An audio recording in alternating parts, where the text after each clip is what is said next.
morning, good afternoon, good evening. Based on wherever you are, we have uh, people who have registered to this particular event across more than 10 different countries, starting from UK all the way up to East in Singapore.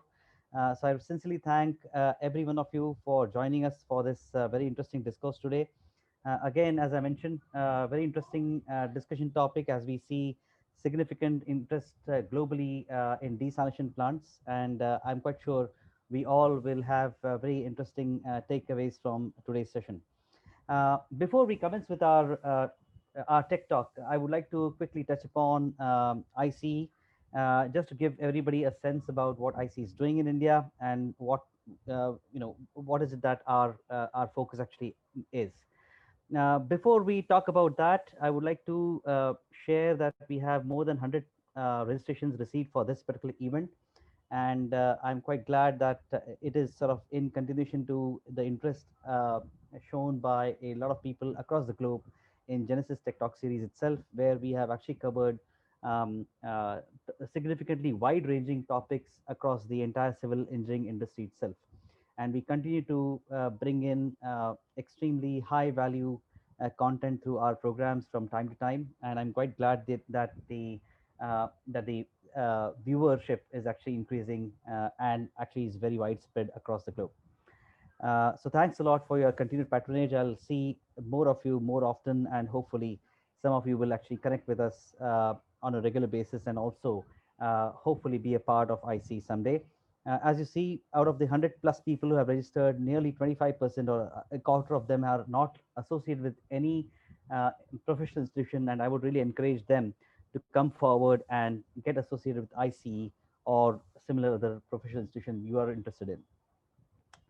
Uh, about IC and IC Mumbai, I will just quickly brief everybody about what IC is doing in Mumbai. Now that's our illustrious team. I'm pretty glad that we have got a fair representation across the entire civil engineering industry, spanning across consultants and construction companies and academics as well. And I'm quite happy to note that we have some industry stalwarts as a part of our committee itself. And what I sort of envision these as think tank in the industry, who will add a lot of value and thought leadership across multiple different things that we are trying to focus upon into the civil engineering industry itself, starting all the way from women in engineering and diversity, right up to design workshops and training and everything in between practically.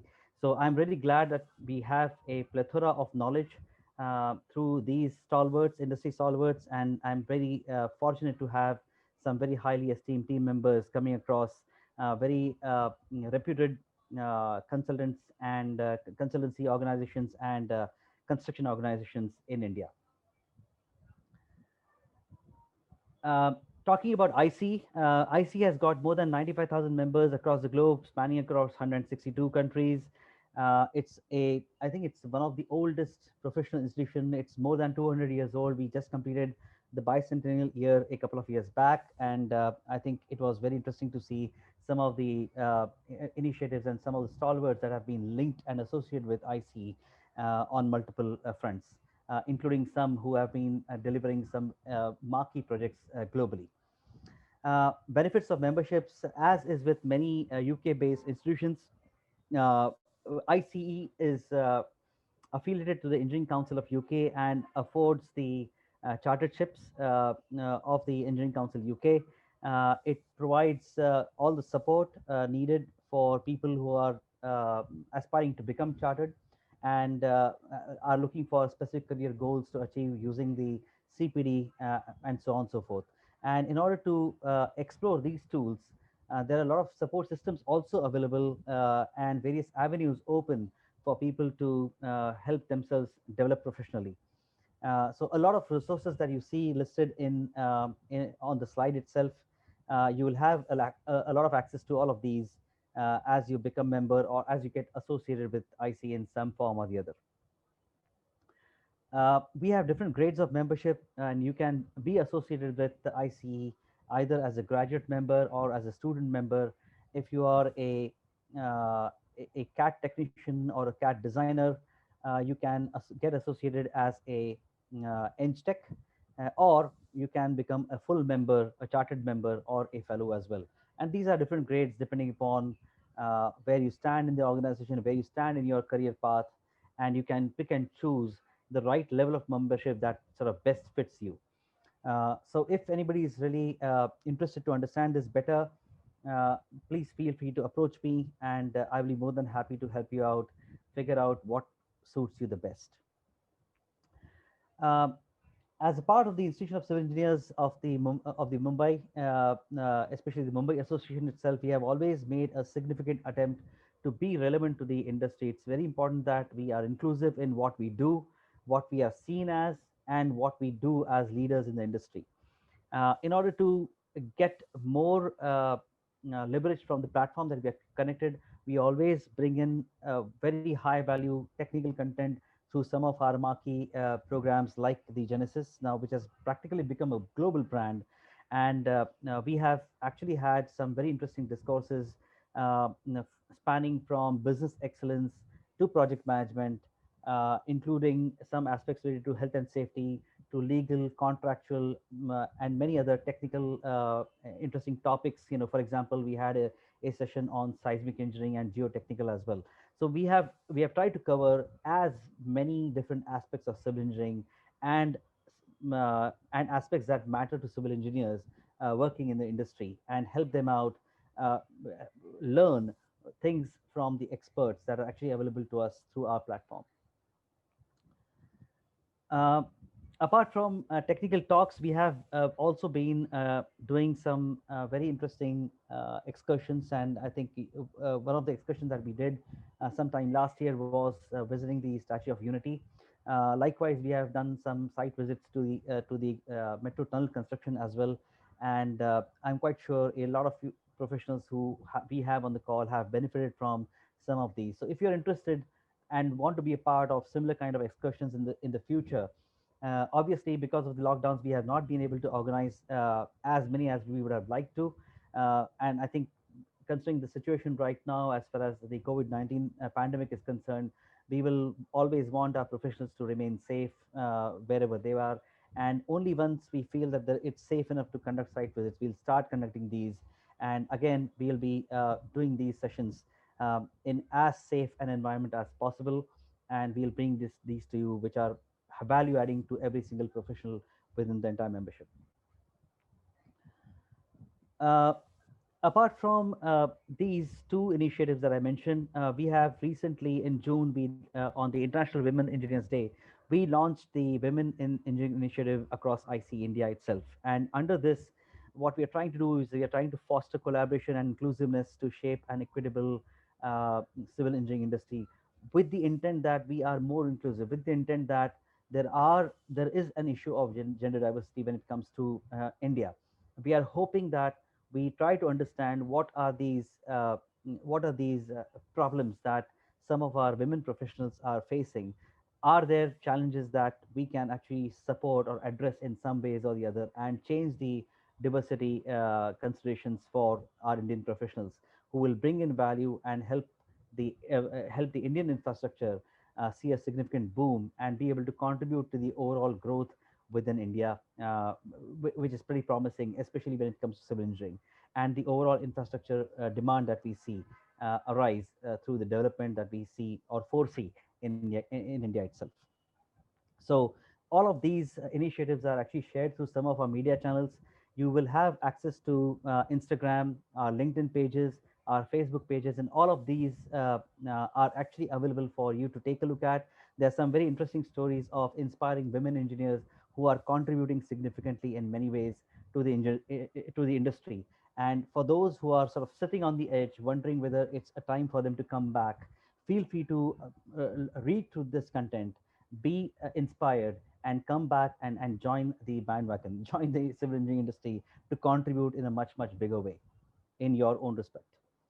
Um, so those are my contact details. So if you are interested to get associated with IC in any form, either as a volunteer, or you want to contribute through your tech talk because you have a certain areas of expertise which you would like to share your experience about, and so on and so forth, feel free to reach out to me. If there are things that you feel we need to include under the IC initiative. And I see Institution of Syringes as an umbrella organization where we can do multiple different things. And as I mentioned, we are trying to cover different aspects. But if there are things that we are missing, we are more than happy to hear you out, hear your ideas, and if it really makes sense for us to undertake some of these new initiatives, we are more than open to take your support, take your ideas, and move forward. So that's as far as is concerned. Let's come back to our main topic of discussion today. We have Dr. Vasu Veerapaneni. He's MS and PhD from Rice University. He's a chemical engineer. He's a global practice technology leader in desalination and recycle reuse within Black and Veatch. Um, he has tremendous experience, vast experience working across the globe. He has worked on desalination projects across US, Singapore, South America, Middle East, Australia, and actually he's constantly on the lookout for evaluation of emerging technologies in the treatment of water, which will help us bring better value to some of our clients and some of the works that we are doing globally. So, without any further ado, I now welcome Dr. Vasu to take the baton from me and get going with this technical talk. Thanks a lot. Vasu, over to you.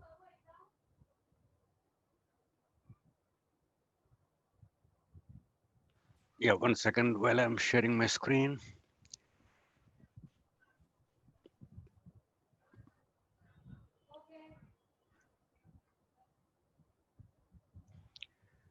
You can see my screen? Yeah, can do. So probably you just need to maximize the screen, Vasu,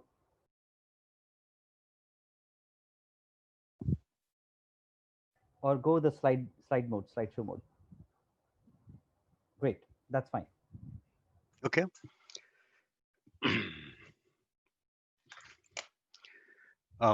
Thanks, Rajesh. I'm Vasu Veerapaneni. Thank you all for joining the presentation today. I'll be talking about the cost dynamics or anything associated with the cost of seawater desalination plants around the world. Um, a brief overview of the agenda is that first I'll talk about why desalination is gaining more and more attention and is being implemented more rapidly. Little bit discussion of the technology that is available out there, which one is being preferred, and then talk about the costs. So why do we need desalination? Um, you may have seen charts or maps such as these that talk about the water stress around the world.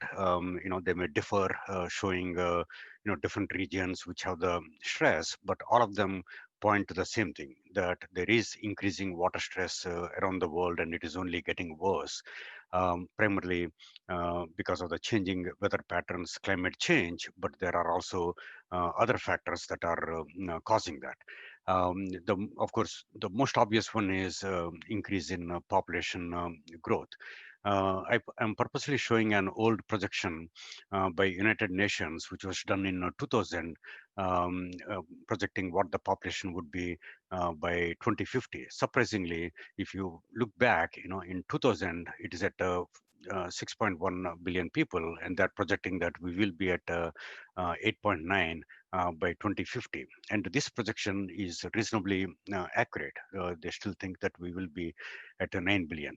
With the increased population, there will be increased stress on all resources and definitely on the on water. But the other one is the economy. There are many countries that are, that were classified as developing, like for example China, and now they have become more developed countries, which means they are more industrialized.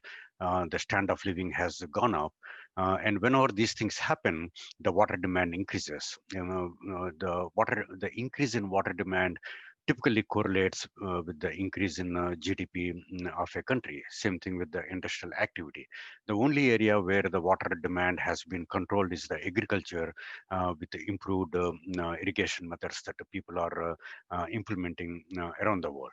But in general, the increased population growth, increased economic activity, and improved standard of living, all these contribute to water demand. And with natural sources dwindling, water sources, the stress on the water is increasing around the world. So what to do? Well, if you look at the water, the entire water that is available on the planet, and you say that it is equivalent to one milk can, which in the US is around 3.8 liters, about 98% of it is in the sea.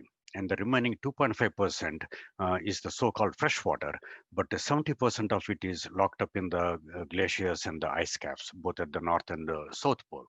So the only water that is available in the lakes and reservoirs and groundwater is very little. In fact, it is um, um, like I said, if you take all the water and say it's 4 liters on the planet, this one is equivalent to 2 tablespoons. That is about 30 milliliters.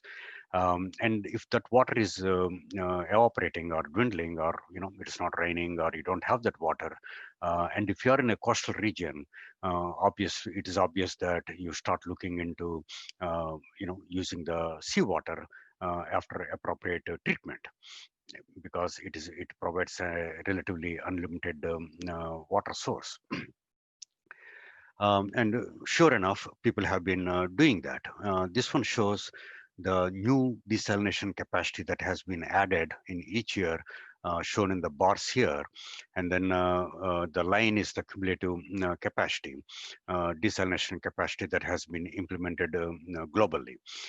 So the installed capacity has been doubling essentially every 12 years. And by 2030, it is estimated that the desalinated water capacity will be about 200 million meter cube per day. If you look at this regionally, about 50% of the installed desalination capacity is in the region that has no water, no fresh water sources, which is basically Middle East and North Africa. And also the region that has resources to be able to implement the desalination, primarily from the oil revenue. And that is followed by Asia and North America. If you look at by country, and I look at the font size, again, within the Middle East and North Africa, the two countries that dominate in the capacity are Saudi Arabia and the United Arab Emirates, both affluent countries that can afford desalination. But between 2021 and 2025, the new capacity that is expected is still, these two countries still lead in terms of the total capacity that will be installed in the next 5 years. But they are closely followed by China and India. Both the countries have ambitious desalination programs to address their increased water demand from the people, and also the improving economy in both the countries. So the dynamics of the desalination are changing globally. There is also US is shown as a third country, but I'm not quite sure that will happen, because there are a lot of hurdles in the US for implementation of seawater desalination, particularly from the environment viewpoint. There is a lot of resistance. So let's talk about the technologies that are out there for seawater desalination. Well, um, there are technically three technologies that are feasible to separate salt from water. The third one is electrodialysis reversal, where you essentially use an electric potential to pull the ions from the water, your salt ions, sodium and chloride and whatever, to desalinate the water using some ion exchange membranes. This one requires a lot of electrical energy, and it's not quite suitable for seawater desalination, even though there is a renewed interest to make this to develop this technology for seawater. but currently it's not economical and it's not used, and I won't be talking much about it. The other two technologies that are used are reverse osmosis, which uses the pressure, hydraulic pressure, to desalinate the seawater, and then thermal processes, which essentially use heat energy, thermal energy, heat, to vaporize the water and desalinate the seawater. So let's talk a little bit about those two.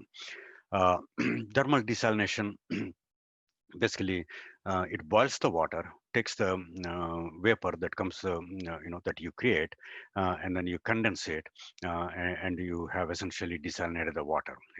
One of the oldest desalination technologies in the world.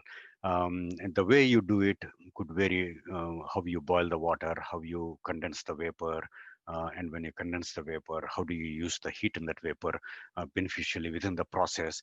They can be done in different ways, and so you have different technologies: multi-stage flash, multiple effect distillation, vapor compression, or combinations of those. um, to so this is how, for example, a thermal desalination plant would look. MSF is one of the oldest thermal desalination technologies in the world. This is a plant built in 1985 in Saudi Arabia, and each of these trains, as they call, can make about 45,000 meter cube per day. And this is in 1985. Of course, with improvements in technology, this is the picture of a newer train. That makes about twice the capacity that was made in 1985. This plant is probably, I think, 5 or 7 years old. This one was built in Vietnam, and then it is actually sent, a completely assembled unit, to its destination in the Middle East, Saudi Arabia, where it is installed. This is another example of MED, a different technology. The MED is more efficient than MSF in terms of how it uses the thermal energy, but each train cannot be really large. This one is about, each train is about 38 MLD, or 38,000 meter cube per day. The estimated cost of each of those units is about 16 million. 16 million. So the salient features of the thermal desalination are: it is more robust than RO. After all, you are just boiling the water and then condensing the vapor. So it does not need any pretreatment, just some screening, and then you are good to go. The footprint, it's very difficult to demarcate the footprint of a thermal process. The reason is it is always co-sited with a power plant, because you require heat energy, and typically it is provided in the form of steam. So since it is next to a power plant, it shares the intake, it shares the outfall with the power plant. There is some common infrastructure, but in general, the footprint will be larger than a seawater RO plant if you demarcate, some of those power plant components for the thermal. The energy demand is high for this process. I'll show some numbers later on. And that is one reason why it is almost exclusively used in the Gulf region, and there are very few areas outside of the Gulf that use the thermal process. There are some industrial facilities that use that, who really want the reliability of a thermal process, even though it requires more energy. It does need a steam source, and the recovery is less than RO. The percentage of the water, the seawater that you convert into usable product water, is lower for thermal desalination compared to RO. So the reverse osmosis process is that, at the heart of the process, you have a membrane, basically a plastic sheet in a way, that allows only water to go through and not ions like sodium or chloride. So technically, you can push the seawater, through this membrane, and since the membrane only allows water to go through, you are desalinating. The pressure you need to push this is basically proportional to the salinity of the water. For seawater, you have 35,000 milligrams per liter of salt in it.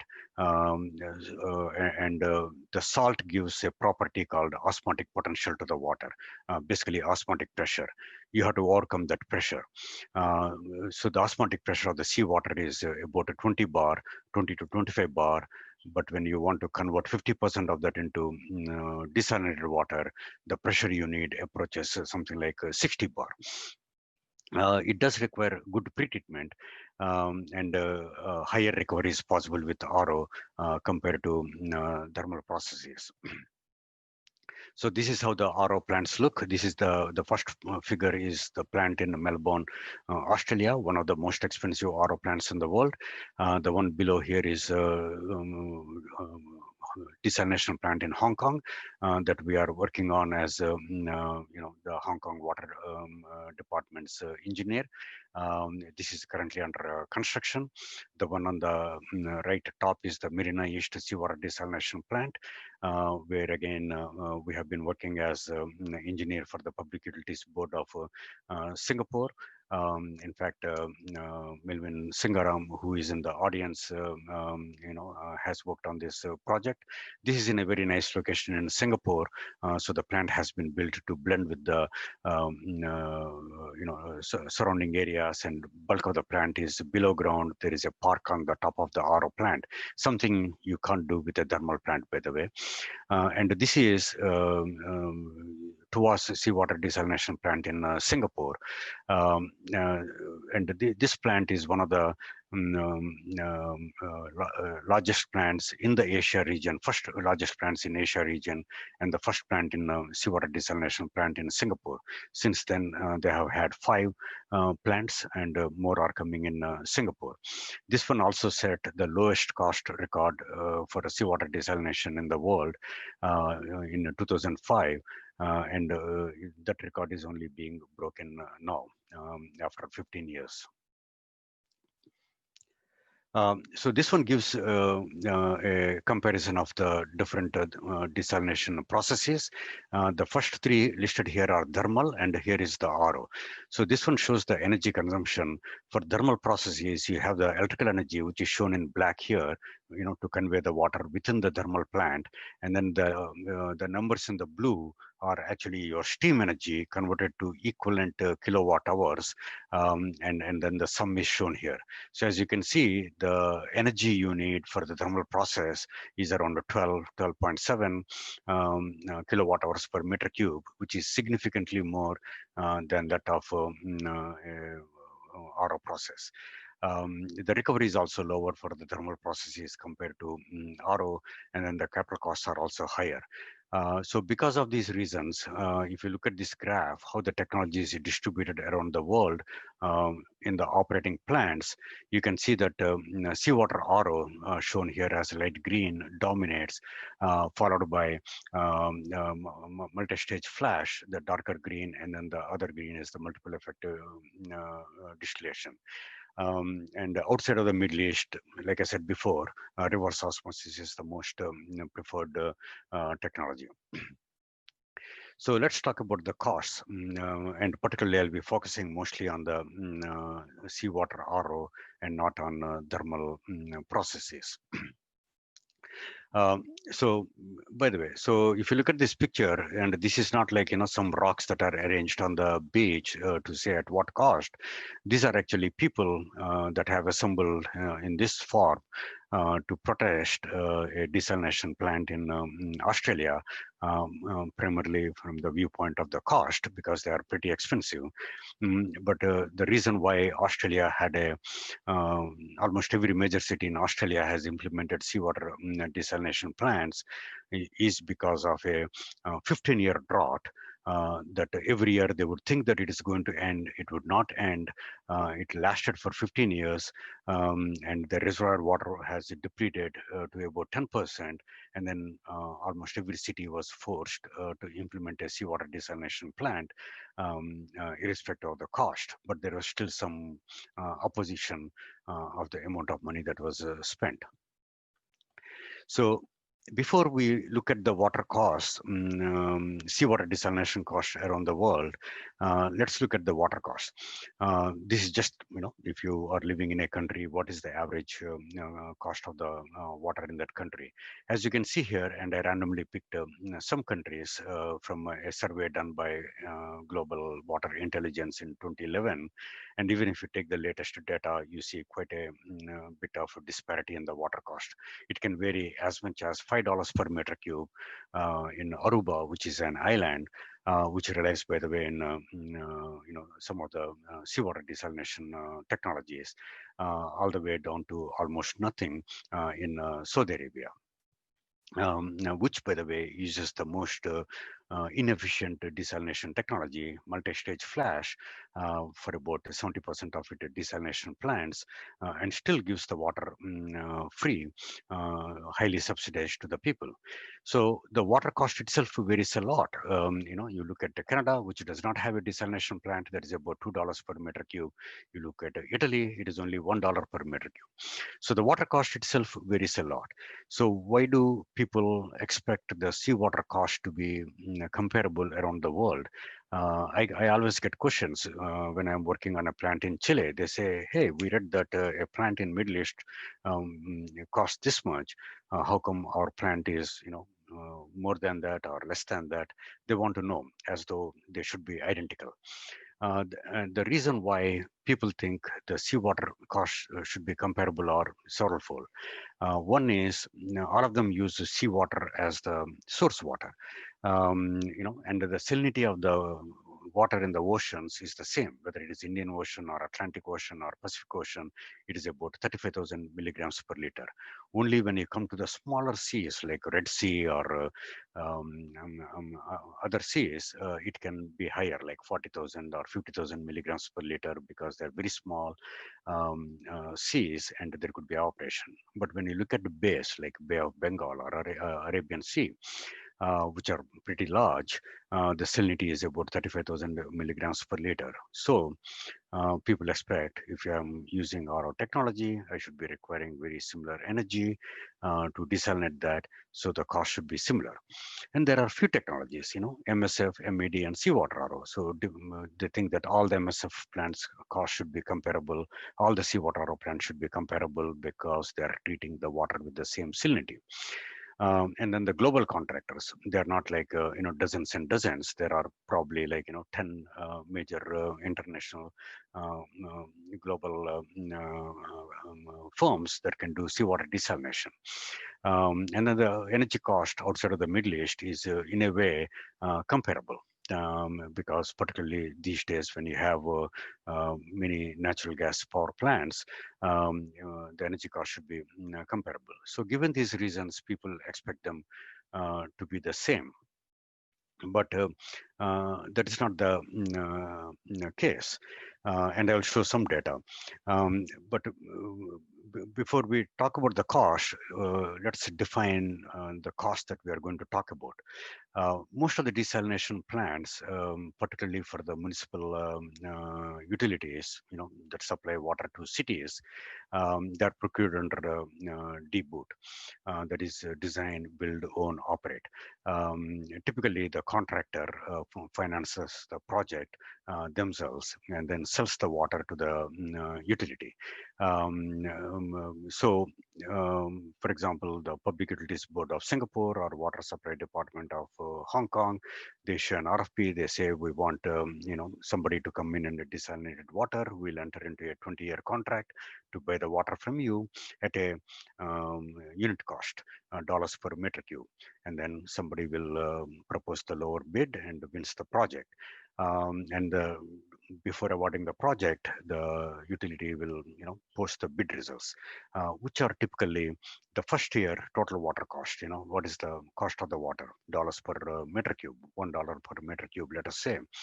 And that is a number that is published. After that first year, different fractions of that tariff are linked to different indices, like energy index, to account for inflation, some interest rate index, for some chemical price index, so that you can adjust the price of that water over a 20-year period.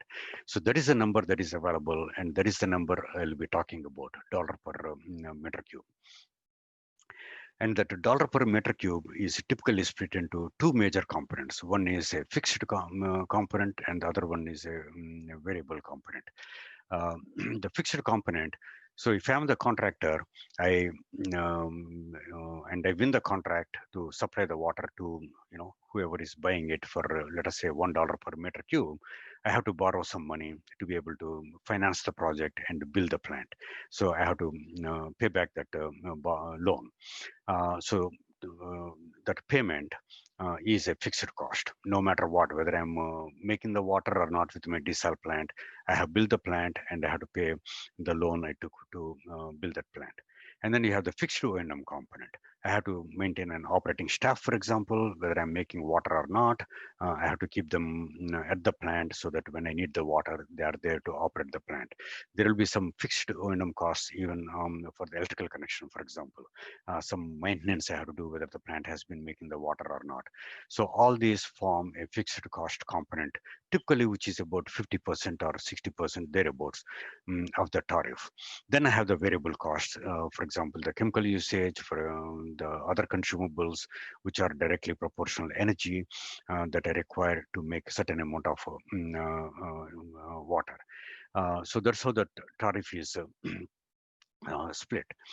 So this graph shows the desalinated water costs, again, dollar per meter cube for the first year guaranteed price, all the way from 1990 to 2008 in this graph.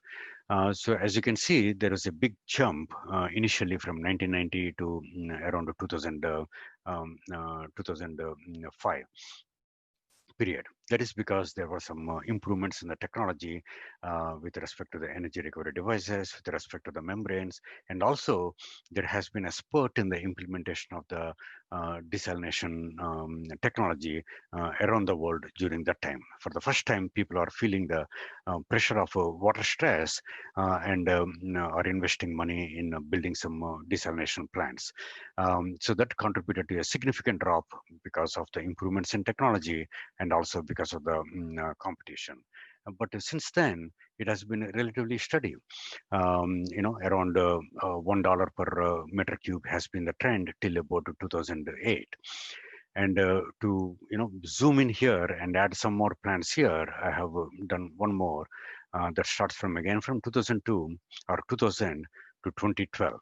Again, the water capacity is the cost is in the range of half a dollar to slightly about $1 per meter cube around the world, except for some plants which are significantly more expensive.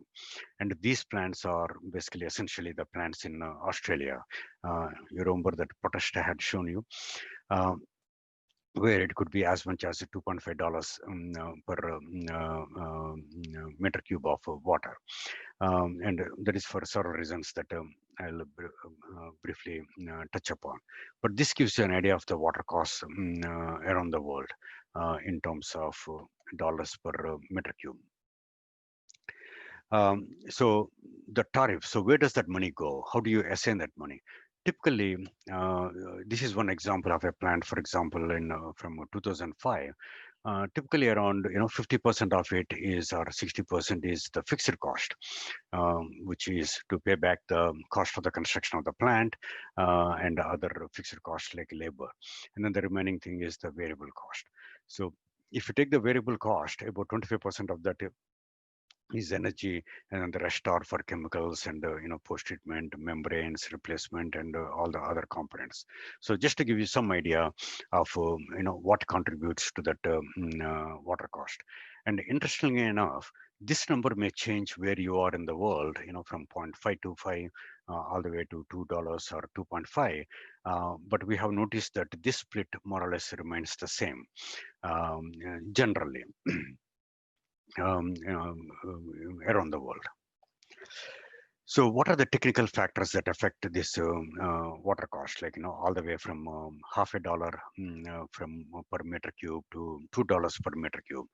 There are several things that impact. One is capacity.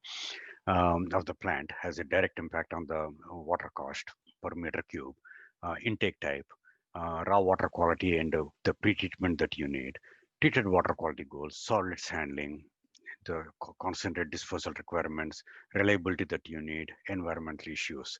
I won't have time to go through all of them, but we'll touch upon several of them. So the first one is the capacity.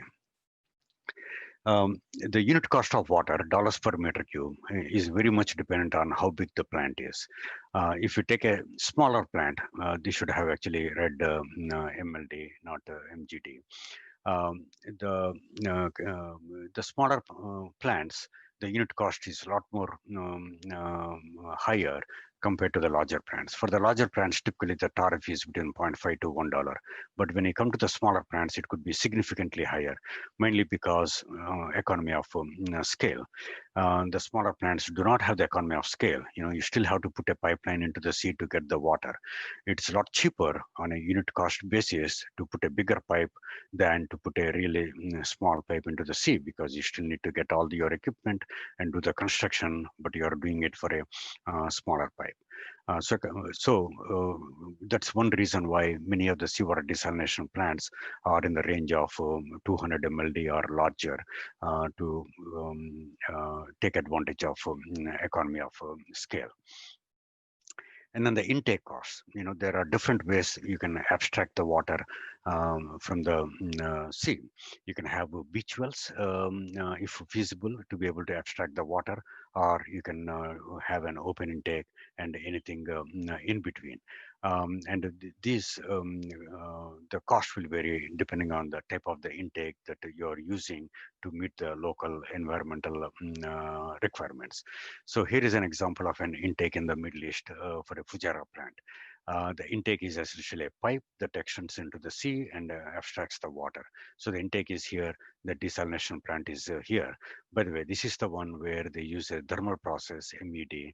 There is a power plant, and also there is a RO, reverse osmosis plant here. And this is not very expensive to build compared to the other intake systems. But then here is an example of another open intake where in Gold Coast, Australia, where they did not want to disturb the marine environment near the coast. So what they did was they essentially dug a tunnel, went below the sea, came up here, and then they have an intake screen here. And then the water is abstracted there and pumped to the desalination plant. And this is one of the most expensive desalination plants in the world. And also they went as much as 2.2 kilometers into the sea, and that is the length of the tunnel, to be able to abstract the water. And here is an example of a beach well intake. So here you have the sea here, and it has beach well intakes. So they dig wells here, they draw the seawater through the subsurface media, and then abstract it. To be able to withdraw 9,000 meter cube per hour, they had to have 35 beach wells. So that adds quite a bit of cost, but the water quality is much better. Their pre-treatment can be simpler compared to the other plants, and they are able to have a very good treatment. So the intake can add significant cost to a seawater desalination plant, and this has to do marine works. You are like now working in the sea, so the cost can be significant, particularly if you are doing horizontal directional drilling below the seabed to not disturb the environment. While we are talking about the intake, we should also talk about the outfall. Most seawater desalination plants, or all seawater desalination plants, you can only convert 50% or 40% of the water into your product water. The remaining has to be returned to the sea. So here is again another example of that plant, the Middle East plant I was showing you before, Fujairah, where you have a power plant that takes the water, cooling water, and then sends out the cooling water back to the sea. There is they just dump it back into the sea. You can see the plume here. So the RO plant and the thermal plant, both of them essentially they send their concentrate along with the cooling water back to the sea. A very cost-effective way. There is no cost actually for the desalination plant per se for sending their brine back into the sea. So this is basically a a blow up of the discharge part of it. But on the and that is allowed to do it here. But if you have a desalination plant, like for example, any plant in Australia, and I'm showing a PERTH seawater desalination plant in Australia, they can't do that. It is a standalone RO plant, and they have to send the concentrate back to the sea. So they have to disperse it in a way that within a given area, the concentrated brine that comes from the seawater desalination plant achieves a 42 times the dilution within a 6-acre area. So you need to have some diffusers that actually disperse the seawater. And this is how it looks.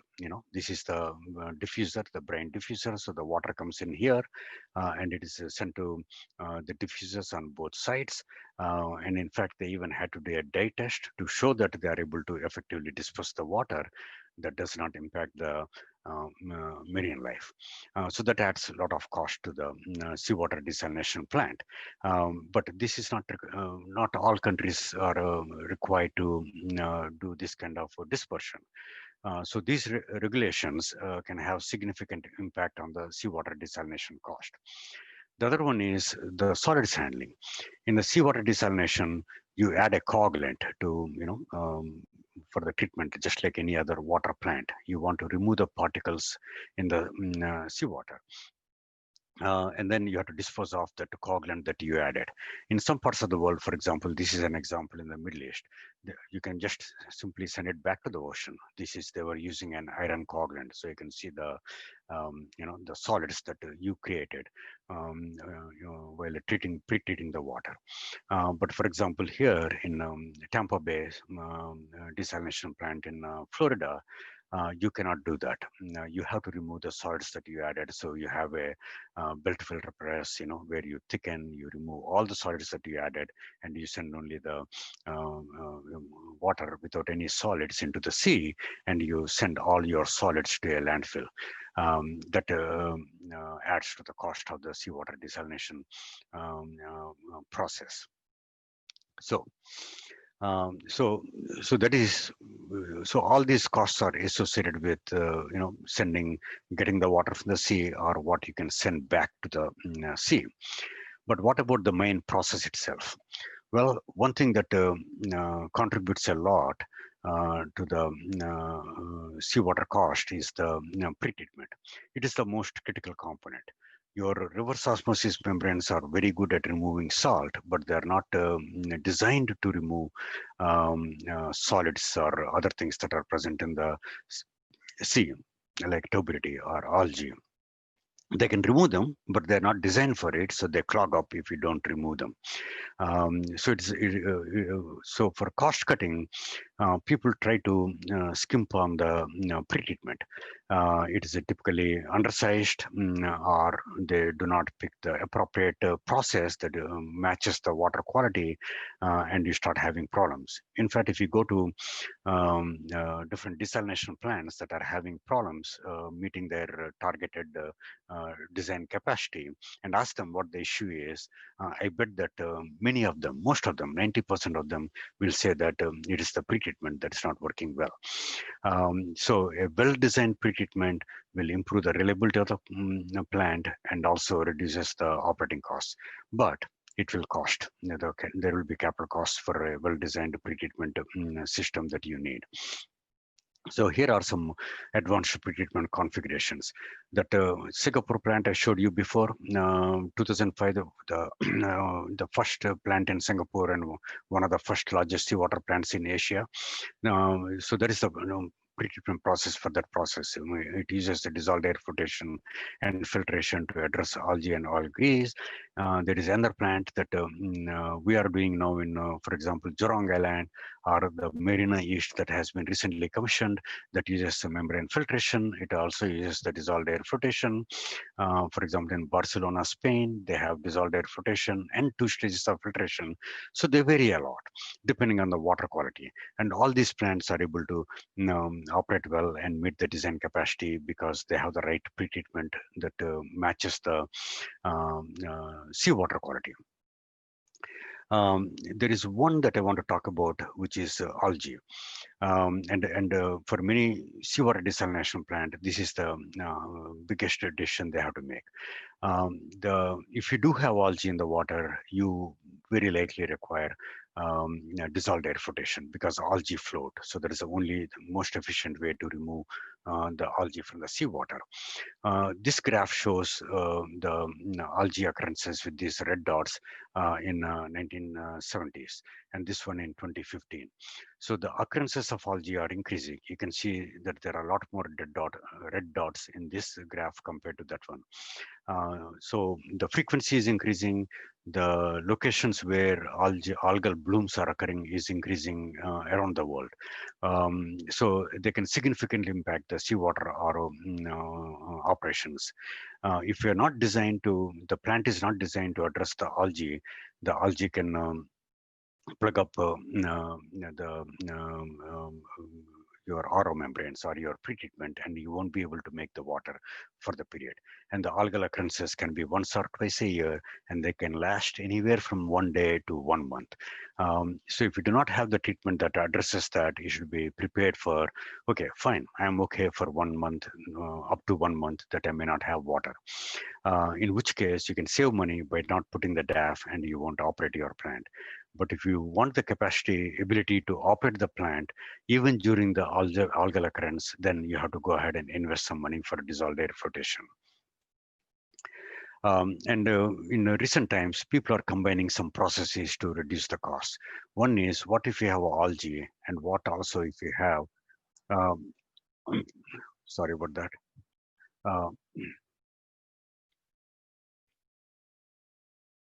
Anyway, I don't know if you hear some call. I'm getting a call and the phone is ringing in my ear. So you have you may have to combine, do flotation as well as traditional sedimentation.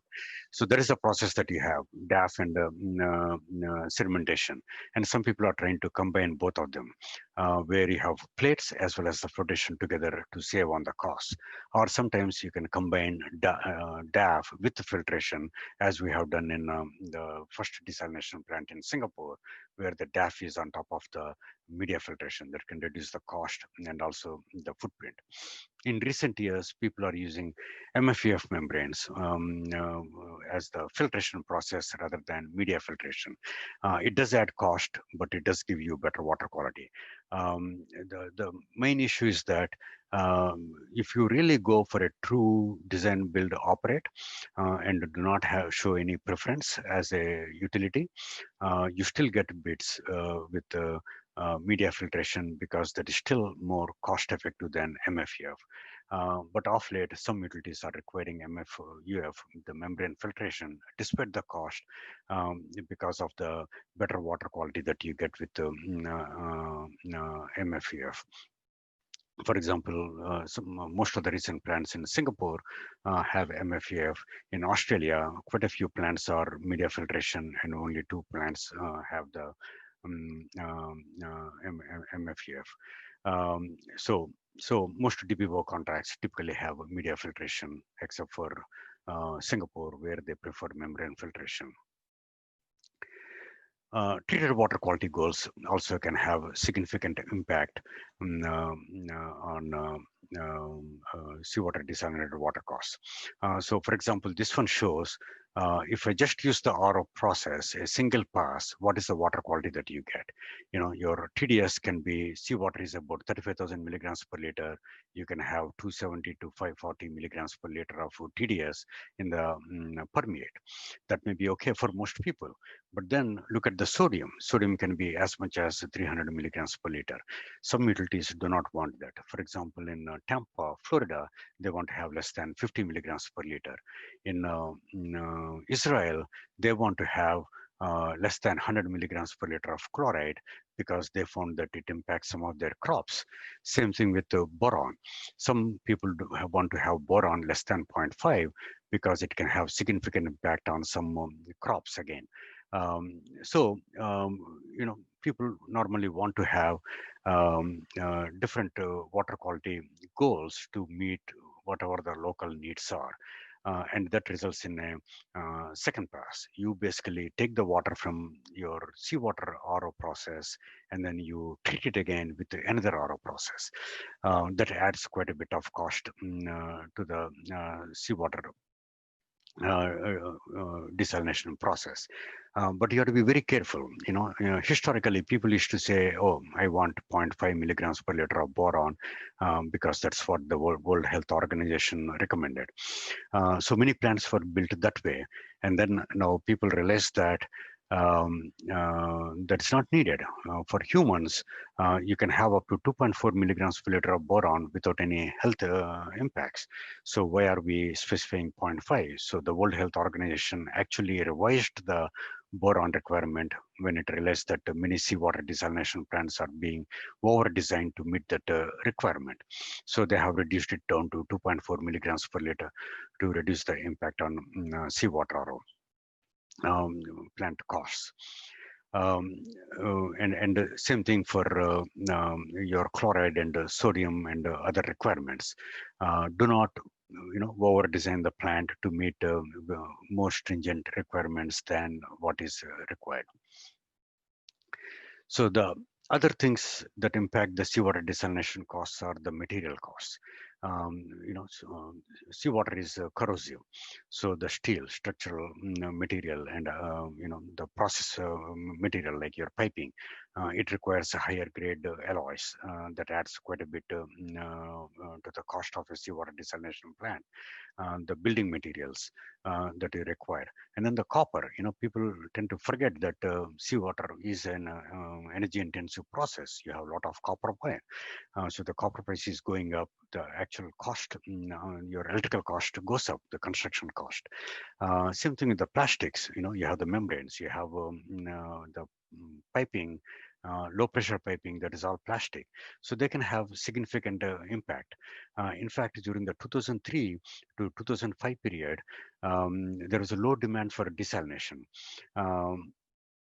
The cost has actually gone down, mainly because there was a severe competition between the desalination firms to win work, because not many people were building seawater desalination plants.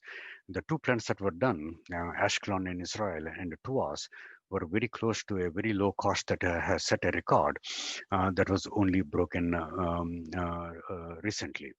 The high cost Melbourne plant, like I said before, which was around $2 per meter cube, that was awarded at the peak of the economy before the 2007 or so, before the dot-com or the real estate burst. It was over budget, and it was the most expensive plant that was built in the world. The other costs that I won't have time to go through are the financing costs. Again, it depends on the time period when you get your financing cost. For example, right now the financing costs are very low. So you will be able to get a loan at a very low cost. But there are other times when the financing cost was very high, that would directly go to the desalination water cost. For example, Melbourne struggled to get financing, and they had to pay higher financing cost to be able to implement the plant. Labor costs, not only for the construction, but also for the operation. It is a function of whether union, like in Australia, or non-union labor, like in the Middle East, that can have significant impact on the desalination cost. The energy cost, seawater RO needs around 4 kilowatt hours per meter cube. So if your energy tariff is high, the cost can be high. And then the other costs, like chemical cost, maintenance costs, and the regulatory cost, if you have to meet a lot of stringent environmental requirements that you have to meet, that can have a direct impact on the seawater RO costs. So actually, many of these contributed to the high seawater RO costs in Australia, but these did not have that much impact on the plants in the Middle East or in Singapore, for example, where the tariff has been historically low. So with that, what can we look for in future for improvements in the desalination technology? People are still working on newer membranes. They are using membranes made of nanoparticles or nanotubes. There is also newer membranes being made, what they call a biomimetic membranes. They are trying to mimic the proteins that we have in our kidneys that actually removes the salt, and they are trying to artificially create these aquaporin proteins that we have in our kidneys, synthetically made, and then use them in the membranes to try to reduce the energy requirements of desalination. In fact, they do have one company that is making some membranes. It is not yet ready for seawater, but they are making some developments in that area. Fouling detectors, is there any way that we can detect the fouling of the membranes during the operation and reduce your operating costs? Newer configuration for the membranes and pressure vessel. For example, here is one company developed.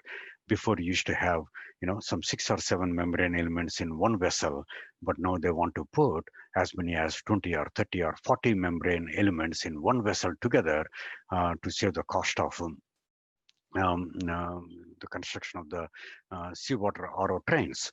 And then there is also the incremental process improvements, which actually adds up over a period of time.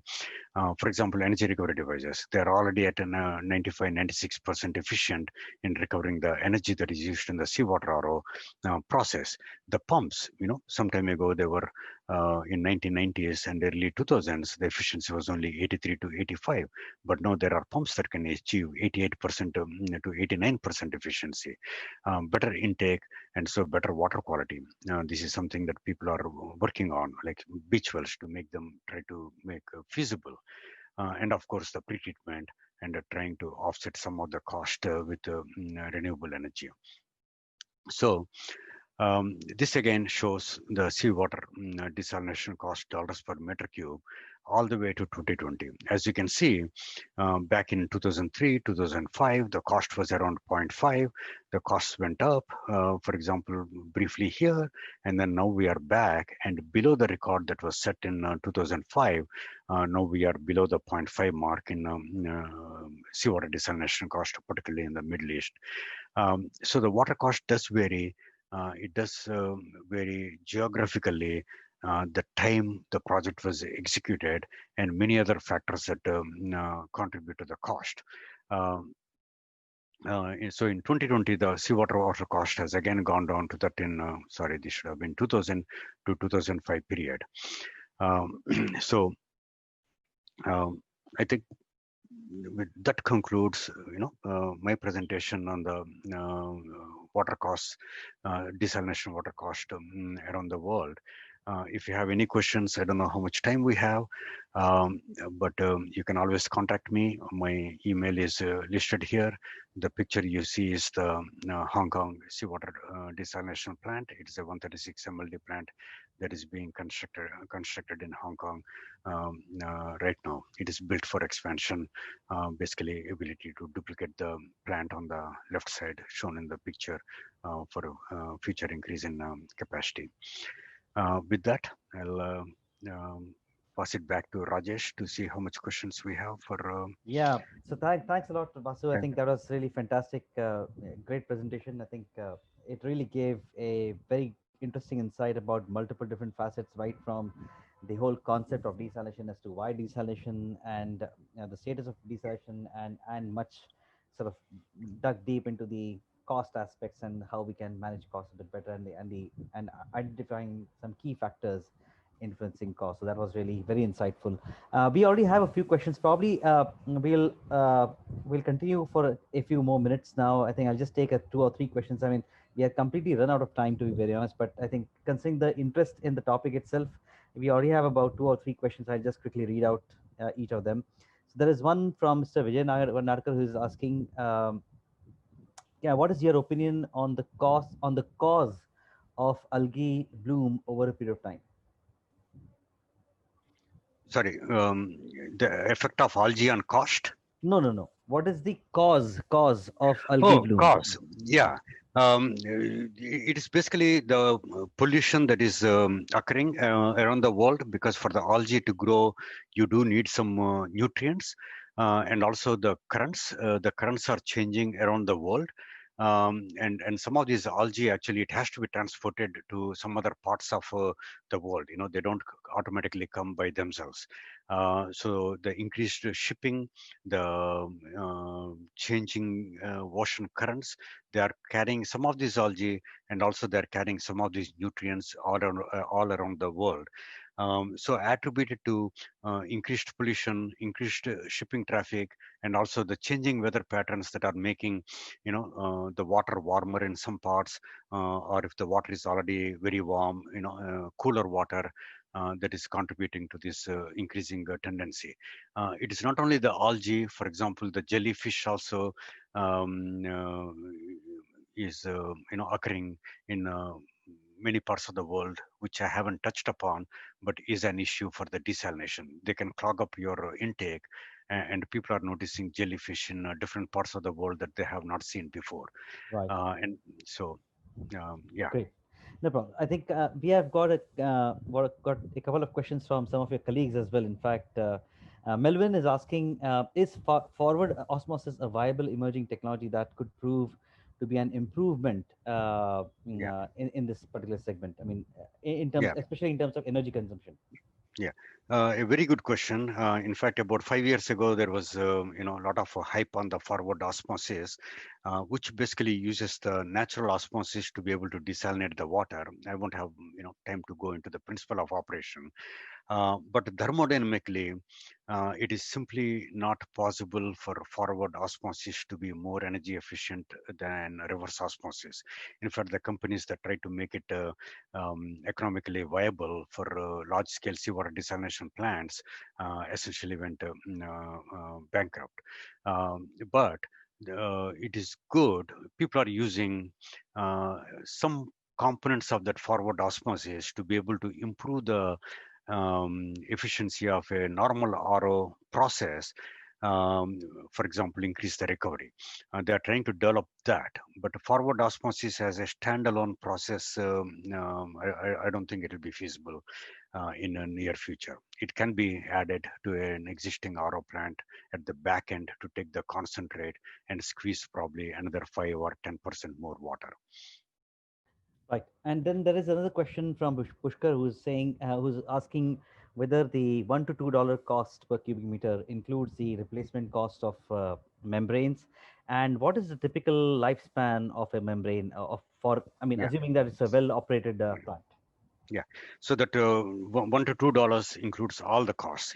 Basically that's the amount you pay when they give you cubic meter of water. So they take care of everything else: your membranes, your other consumables, maintenance, everything. Um, uh, and the life of the membrane, it does vary how well the plant is operated and how good the pretreatment is. But typically, the average life is anywhere from 4 to 6 years, 7 years, depending on how well the plant is operated. Yeah, sure. Then there's a very interesting question. Can you please provide some insights on disposal and possibility of recycle of membranes in mega Okay. SWRO plants? Yeah. Again, a very good question. Actually, not many people ask that. So, what happens to all these membranes when you replace them? Unfortunately, most of the time they go to the landfill. In many plants, there is no specific market or reuse. But in recent years, there are some companies that are, at least in the US and some parts of the world, they are trying to buy these membranes because they still can make decent water, not water suitable for maybe meeting all your targets, that can be used in some industries, like say, industrial applications where you have to treat some really nasty water. You can use them for some more years and then throw them away at that point. So some people are trying to take these membranes, clean them up a little bit more, and sell it to the secondary market in the industrial. But that one is still a very small market. Most of the plants simply send those back to the landfill, unfortunately. Right, and probably I'll just take last two questions, in fact, now. So there is a question about from Geok Ling. He's asking, Middle East will discharge solids into ocean directly. then how to minimize water pollution? Yeah, so there is an increased, resistance off late. The example I showed you is, a small plant that they have done. But some of the recent plants that are being built in the Middle East, they do have to remove the solids from the water. From the brine discharge. For example, Singapore also actually they send the water back into the sea, but their coagulant doses are pretty small. Um, so there is a growing tendency to remove the solids, are required to remove the solids and send them to the landfill in most parts of the world. So that leaves the only environmental impact you have is the higher salinity of the brine. And like I said, if you do put the brine diffuses in the ocean, the area is very small, the impact of it. Outside of that, there is no impact on the marine life. And even within that area, people have noticed that there is a sea life thriving. So the environmental impact is really, really minimal when you send the brand back to the ocean. Right, and I'll probably just throw this last question at you, Vasu. The question is from Harinath, and he's asking, can we produce any byproduct from seawater RO brine as the same is rich in sodium and chloride? Any research is going on in this direction in the industry? I mean, there seems to be a lot of mood around recycle, reuse, and so on and so forth. I think that seems to be the mood of, Yeah. mood in the industry right now. So, any thoughts on that? Yeah, that's also a very good question. The sodium and chloride, honestly, is not the one you want to go after, because if you take this plant, for example, the one you're seeing on the screen, this is a 136 ml seawater desalination plant, and the brine it makes is probably 150 or 160 mld. I don't have the number handy. There is a brine that is going back to the sea, and seawater has a lot of sodium and chloride. So if I remove all that sodium and chloride from that 140, 150 mld, that is million liters per day going into the sea, the amount of salt I make is so much that I will be overwhelming the local market. Like I will be able to satisfy the local demand for sodium chloride with one day. The amount I make in one day will be enough to satisfy the demand for 6 months in the area. So what do I do for the remainder of the period? So sodium and chloride is not the one you want to go after, but people are looking at trying to extract some other things that are present in smaller quantities, like lithium. Seawater has some lithium. So can you extract lithium from seawater? It is expensive, but people are working on technologies to be able to do that. They are nowhere close to, being commercially applicable. But there is a lot of research going on to see if you can extract those rare earth metals and other things for the seawater. There is some work that is done in China. There is some work that is being done even in the US and other places to selectively remove other ions. Yeah, right. No problem. And I think I'll just probably go for this one additional last question, which is Sure. very interesting. This question is from Shubho, and he's asking, will tertiary treated ultrafiltration of sewage water be less expensive than RO for coastal city in India? Yes, seawater, wastewater reuse. By the way, ultrafiltration alone is not enough. If you want to use it for direct or indirect potable reuse, you have to have reverse osmosis also for the municipal effluent. And yes, the cost of the water will be half or less than half of that of the desalinated seawater. Um, so, but the problem is people are not ready to take the municipal effluent and directly drink that water. So many regions around the world, Singapore, California, Australia, what they're doing is they are taking the municipal effluent, treating it with ultrafiltration, reverse osmosis, and advanced oxidation, UV and oxidant, so that that water is actually purer than the water that you get from your normal drinking water supplies. And since people are not yet ready to drink that water, they're actually injecting it into the ground, so that you can take it out after 6 months, and then blend it with your potable water source. People are okay with that. So that is being implemented in different parts of the world, and it is referred to as indirect potable reuse. So and that will be cheaper. So for the coastal regions or even inland regions, I would say that you should look at reuse very seriously, because of the lower cost, and then move on to seawater desalination if there is a lot of resistance from the people to accept that water. Wonderful. So I think probably with that, we'll close the session for today. I'm extremely thankful to you, Vasu, for doing this wonderful session. The presentation was simply brilliant. I think I loved it. I think I'm very sure most of our viewers have also liked it a lot. Um, I also thank all the audience for being fantastic audience. I think they have all participated in asking these questions actively. I hope you all connect with the next Genesis Tech Talk, which is going to be another very interesting talk on the 8th of December, where we are actually going to we are going to talk about another interesting solution where we are using satellite imagery for uh, for um, for monitoring the dams and reservoirs using artificial intelligence and machine learning logic programs. So that's another Genesis Tech Talk scheduled next week on Tuesday, 8th December. So if you're interested in the topic, I've already sent out the mailers, or you can access the details from the LinkedIn page of IC India and register yourself. So feel free to join us again sometime next week. And I look forward to having you all attend the next one as well and continue with your patronage and linkage with IC. Thanks a lot and have a good evening, everybody. Thank you very much. Bye bye. Thank you all. Thanks, Vasu. Bye bye.